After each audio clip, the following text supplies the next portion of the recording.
Good morning, ladies and gentlemen. Welcome to the 2015 Food and Beverage Innovation Forum. Well, I'd like to introduce myself. I'm very happy on behalf of the organizer. A month ago, I was expecting to see you, looking forward to seeing all of you. Then I learned that we have received 40,000 no's, but we also received 400 yeses. So that means you are the chosen ones. Well, for my welcome speech, I don't want to make it very formal. I want to talk to you heart to heart. So today, I want to tell you why we organize such an event. Well, a lot of people may ask why. You may say, well, you want to make money, you have very high registration fee. Well, that's half the answer. There are more in-depth meanings. My colleagues and I are relatively rich, and we know China is a country with very high Gini coefficient, and a lot of people in China are buying food and beverage on a daily basis. And when you eat something good, you will feel good, and that feeling is really authentic. And this kind of feeling is different from the sense of satisfaction when you buy an LV Louis Vuitton bag. So I think food and beverage manufacturers are not only manufacturers, they are also happiness makers because they can bring happiness to consumers. And we have people from many companies in this industry, and a lot of companies are very reputable, and a lot of brands are consumed by us, by our parents, or even by our grandparents. So you should be really proud of yourself. Moreover, consumers are changing. For example, we have the Generation Y, Generation Z, or even the Generation Z Plus. They will become the dominant consumers in the future, and they have different tastes, they have different preferences, and as science and technology develop, there will be more changes, much more. So,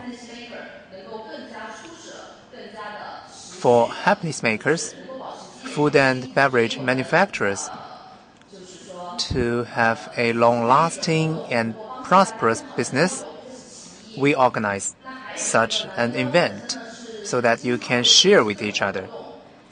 Well, we also organize other events. Some of the people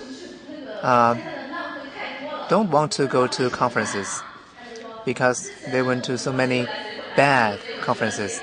They told me that they were told that some famous people would attend, but actually they didn't. A friend of mine shared with me a story.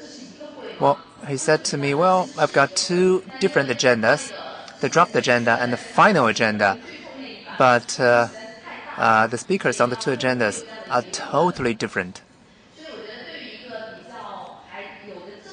So I think for any conference organizer, this is not acceptable to us. Simba is a very young company. The average age of our employees is only 25 years old. We are young, but we are very passionate. We want to bring something new to our clients, and we always fulfill our promises.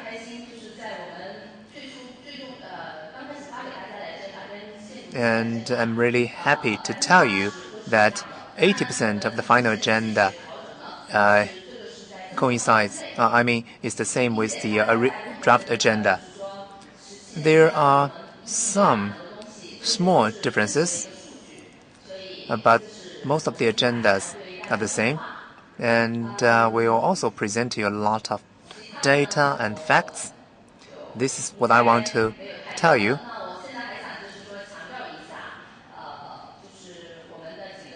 There's another thing.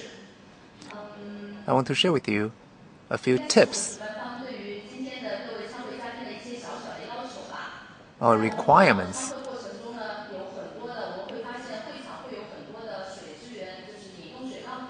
Well, sometimes we found a lot of waste of beverage, waste of water, and water shortage, a major problem worldwide. Maybe you have very easy access to this bottle of water, but for some, it is very difficult. So, I want each one of you to finish your bottled water, and HP also made tailor-made package for your bottled water, so we know who's not drinking their water, who's wasting their waters. Now I'd like to invite Mr. Jason Yu, the host of this meeting. Jason Yu is the general manager in China of Kenta World Panel. He has 17 years of experience in this industry, and he became the general manager of Kenta China in 2008, focusing on business management, innovation, and satisfaction of consumers. He's also the board member of Kenta World Panel Index Asia. Now the floor is yours, Mr. Jason Yu.